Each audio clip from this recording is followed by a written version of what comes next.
What is poppin'? What is going on YouTube world? My name is Ghiman Mckinney. I appreciate you guys for watching this video today. Be sure to smash this like button right about now, as it does help these videos get out to the public and the channel to grow overall. Subscribe to my channel if you're new as well. I do post a ton of great sports videos weekly and almost every single day if I can, and turn on post notifications too, so you don't miss a single one of those videos that I post. It's only right, you guys. You can also just call me Juice because that is my nickname. You already know that though.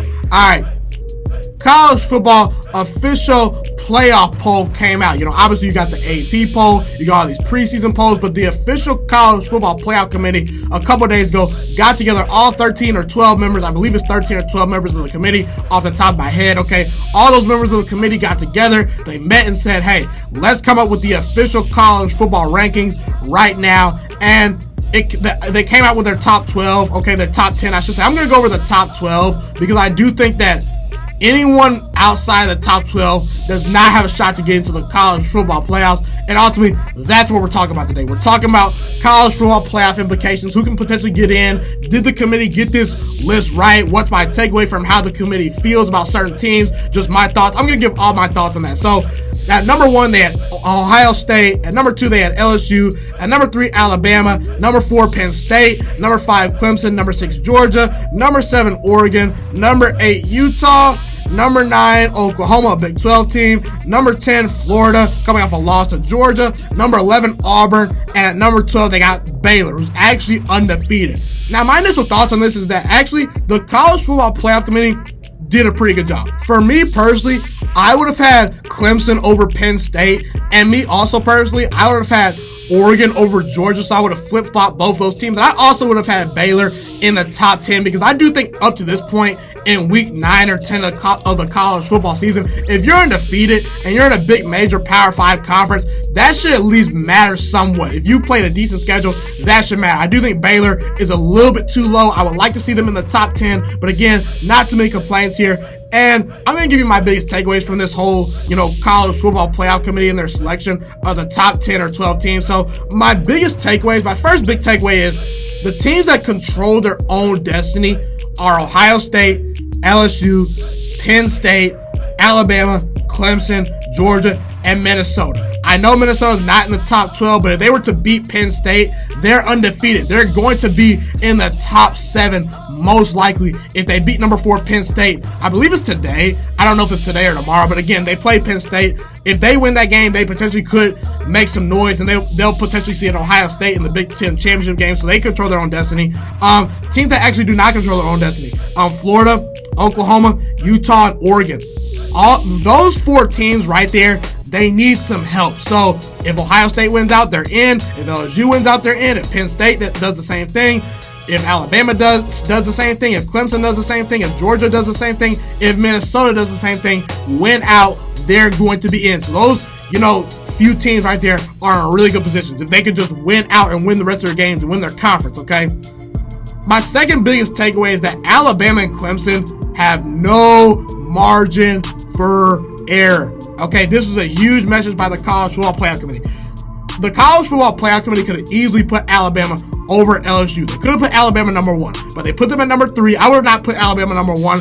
I do believe Ohio State is the best team in college football. I do believe LSU is right behind them. So I agree with the top 3, but let's just go to Clemson, okay? Clemson also, the fact that Penn State, a Big Ten team, is over them, and if the college football playoffs started today, the fact that Clemson would not be in there despite them being undefeated, that tells me that if Clemson loses a game, they're not going to the playoffs. If Alabama potentially loses a game outside the LSU game, or if they lose to LSU, they more than likely are going to get left out of the college football playoffs. That's what it tells me. Okay, because Clemson's a great team. I would have them in my top 4. I don't have a huge issue with the committee doing that because I do think Penn State deserves some credit for beating Iowa, who's ranked right now, beating Michigan, who is ranked right now, being so dominant on the season. Penn State's having a great year. But Clemson's strength of schedule is really, really weak. And at times, Clemson has not been quite impressive. They did beat Texas A&M, but Texas A&M no longer is ranked, okay? So the committee tells me that they value resumes. And Clemson right now, they don't have the resume. The best win that they have is Texas A&M, and Texas A&M is probably not going to be ranked at the end of the year.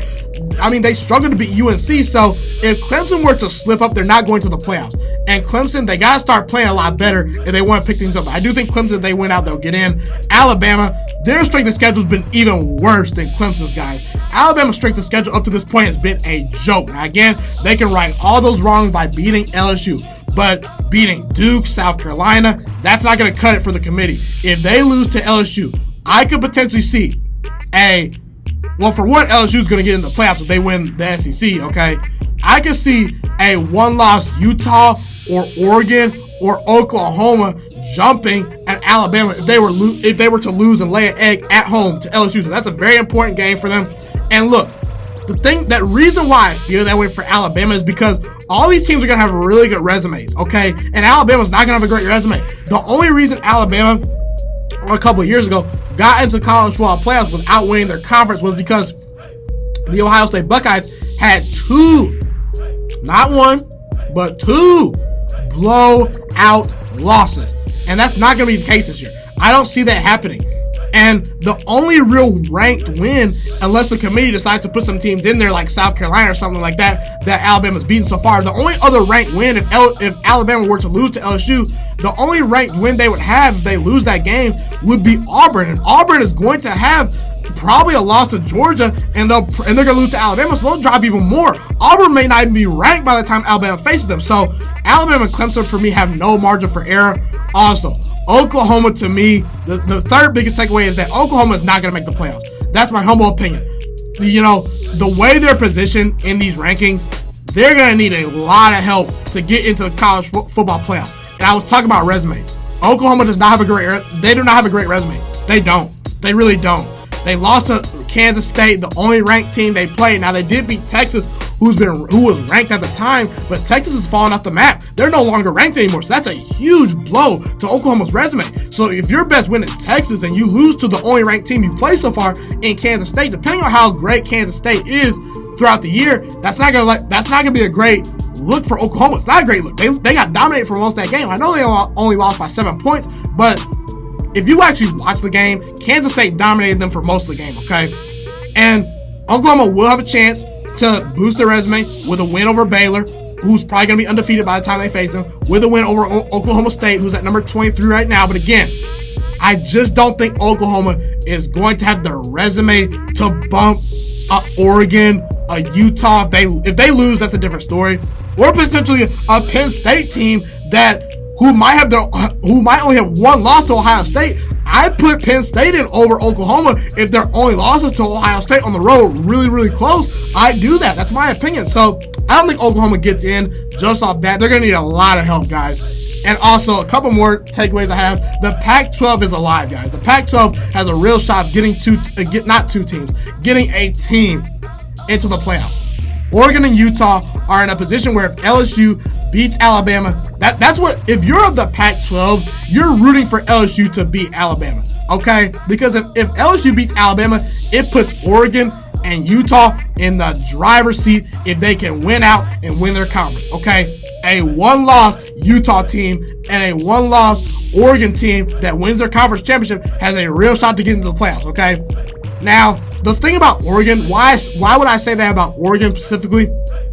Oregon would have won all their conference games and a conference championship if they were to go undefeated the rest of the way. And they're going to need to run the table in order to make the playoffs. That loss to Auburn is not a great loss. I don't think it's a terrible loss, but it's not great. I don't think Auburn's all that good, and I think they'll continue to move down the rankings as time goes on. But again, the thing about Oregon is they're going to have a better resume than potentially Alabama if they win a conference championship, and Alabama's not going to have a great resume at all. And the one thing about Oregon, the committee will take this into consideration. At least they should. Oregon was banged up in the Auburn loss that they had. Their wide receiver core was decimated. And in the criteria for evaluating and grading teams that can make the college football playoffs, the committee is supposed to take into account the injuries that teams have at the time. So Oregon they pretty much led that game, that Auburn game, for all but 9 seconds. And they would have been, if they were to run the table, they would have only trailed for 9 seconds the entire season.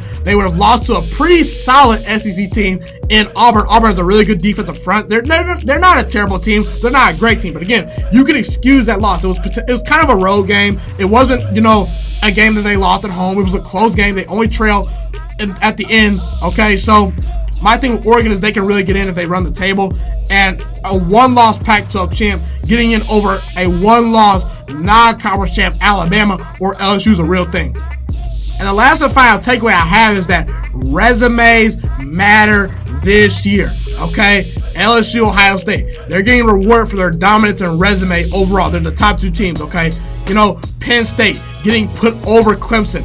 Both teams are undefeated, but what's the tiebreaker? Oh, Penn State beat Iowa. Penn State beat Michigan. Two teams that are ranked in the top 20. Okay, so resume matters, guys.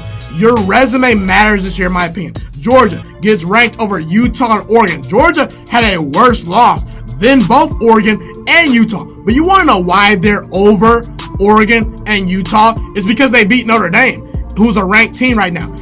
I think they're in the top 15. It's because they've beaten number 10 Florida. Okay, so resume is a real thing this year. And when I look at Auburn, Oklahoma, and Florida being ranked over a Baylor team that's undefeated up to this point, a Minnesota team that's undefeated up to this point, that shows me that the committee values your schedule. They value what you've done. They value your overall resume. That's one of the reasons why I said that Alabama, if they lose, or if Ohio State loses, or if LSU loses, or if some of these teams like Clemson loses or slips up, they're probably not getting in because the committee really values your resume. Go out and prove it on the field. That's really what the committee is telling me this year. And I actually applaud the committee for that because, look, I'm a big eye test guy. I love the eye test. But I'm also a big guy and a big proponent of proving it on the field. If you don't prove it on the field, then what can I do for you? You're just a talented team that's underperformed. So again, these are my biggest takeaways. The takeaway that I have is that they're a select few teams that control their own destiny. Alabama and Clemson have no margin for error. Oklahoma's probably not getting into the playoffs. The Pac-12 is alive. A Pac-12 champ getting in is a real thing this year. And resumes this year matter in college football when discussing who can get into the college football playoffs. That's my biggest takeaways from the first official playoff poll. Be sure to comment where you agree with me and disagree with me. Be sure to comment your favorite college football team as well. Let me know in the comment section. Love to hear what you guys have to say. Thank you guys so much for tuning into this video today. Be sure to smash this like button right now if you enjoyed this video. Subscribe to my channel if you're new as well. I do post a ton of great sports videos weekly and almost every single day if I can. A fun fact about me is I want to go into the sports broadcasting and media world. I want to become one of the next great sports broadcasters and analysts out in the world. Kind of like Colin Cowherd, Stephen A. Smith, Shannon Sharp. You get the point. Okay, I want to do sports, television, and radio for a full living once I graduate from the University of Toledo, a college in northern Ohio.